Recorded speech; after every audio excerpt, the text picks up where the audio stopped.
cannot tell you.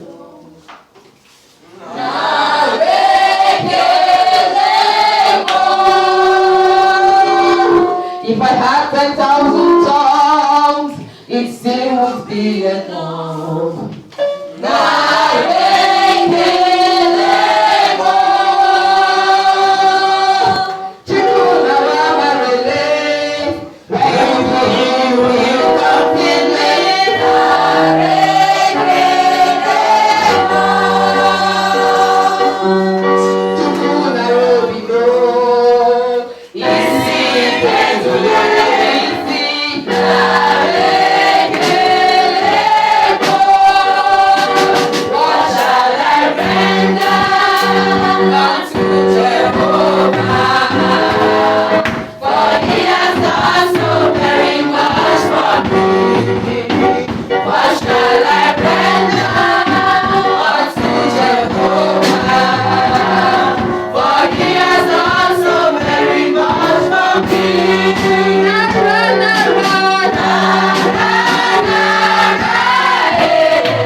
shall be talking on provoking the reign of God's glory.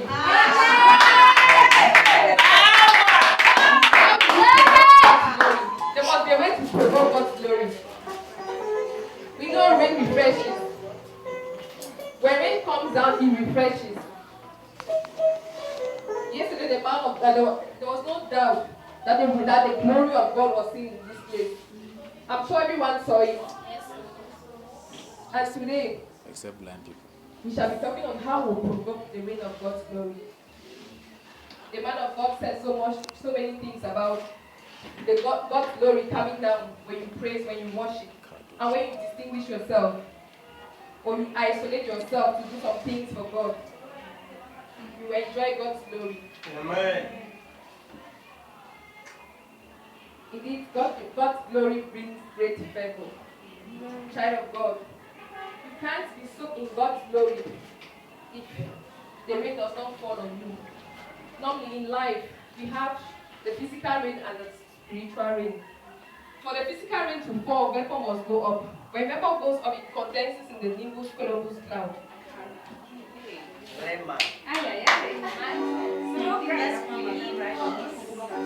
When vapor goes up, it condenses in the nimbus cumulus cloud. When it gets heavy, it falls down as rain. What have you done? What can you do to provoke that glory of God to also come down on your life? There must be something that you have to do, because it will not just come down like that. You must provoke it. You must know how to provoke it and when to provoke it for it to come down. In the physical, we have so many things that we'll be looking at that will provoke God's glory. But we have to note that the physical rain that falls, we can touch and we can feel it. And everyone is a partaker of it. Be you a believer or not, you partake of that rain. That is why when rain is falling, you will not fall here and not fall there because you have been praying. No. Everybody must partake of the physical rain. For the spiritual rain to fall, what are the things we have to do for it to fall? Hallelujah. Amen. In life, sometimes everything is not just about prayer. You can spend days praying, but if you do not know the right things to do, then some things will not happen in your life. Hallelujah. The physical rain refreshes. What more of the spiritual rain?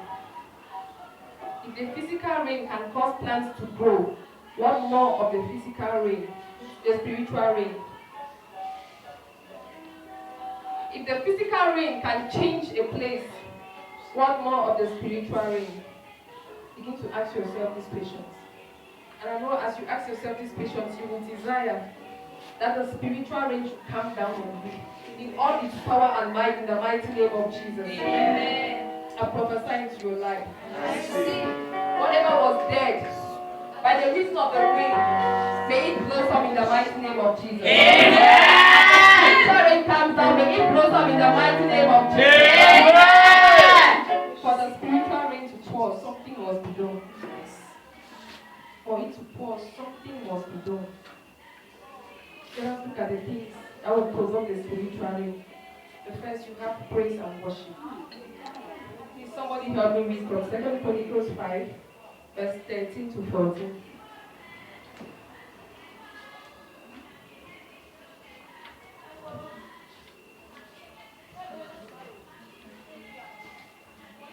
Second Chronicles 5, 13 to 14. Verse 18 of 2 Chronicles 5.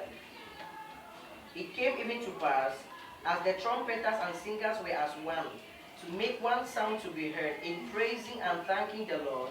And when they lifted up their voice with the trumpet and cymbals and instruments of music, and praised the Lord, saying, For he is good, for his mercy endureth forever. That then their house was filled with a cloud. Can you hear that? Please repeat that again. Verse 13. Yeah. It came even to pass, as the trumpeters and singers were as one, to make one sound to be heard in praising and thanking the Lord. And when they lifted up their voice with the trumpet and cymbals and instruments of music, and praised the Lord, saying, For he is good, for his mercy endureth forever. That then their house was filled with a cloud of God's glory. even the house of the Lord. Hallelujah. Verse 14. So that the priest could not stand to minister by reason of the cloud, for the glory of the Lord had filled the house of God. Hallelujah. Praise the Lord. Child of God, when you praise and worship God, His presence is felt immediately. Amen. It does not have to tarry. When you praise and worship Him, when you're in a place of deep worship, you feel the presence of God immediately. Most men of God hear God. They don't tell you they hear God clearly in the place of worship. The atmosphere becomes so tense, it becomes so saturated, and God comes down. They say, some people say praying, worshiping is praying twice. I think I agree with that. When you worship God, you feel His presence. The walls of Jericho fell down flat without a single word of prayer. The children did not pray. But when they sang to the Lord, He got their voice and He came down in His power and might. And immediately, the air received the power to push down the wall. Hallelujah. Power is evident when God's glory comes down. If God's glory does not come down, there will be no power. Your world will be empty.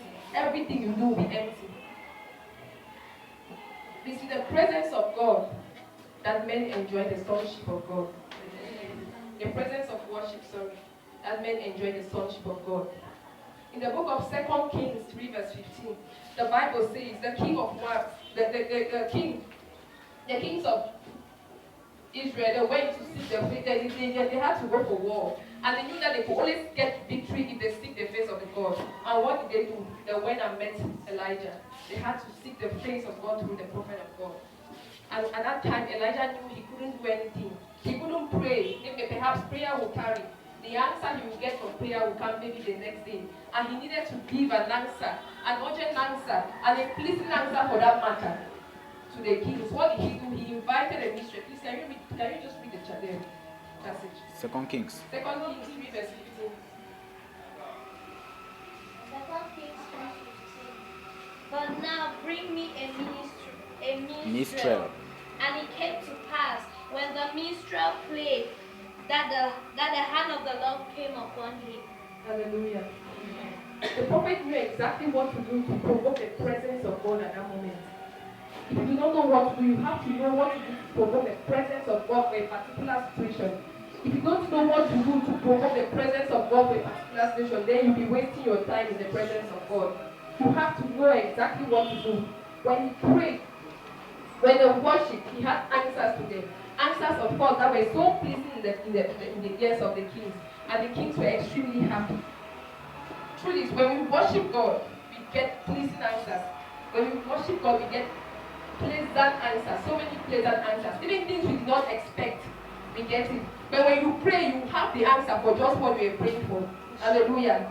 Is somebody getting it? Yes, You have to know that when you worship God, God comes down. Even the answers you are not expecting, you will get them. But when you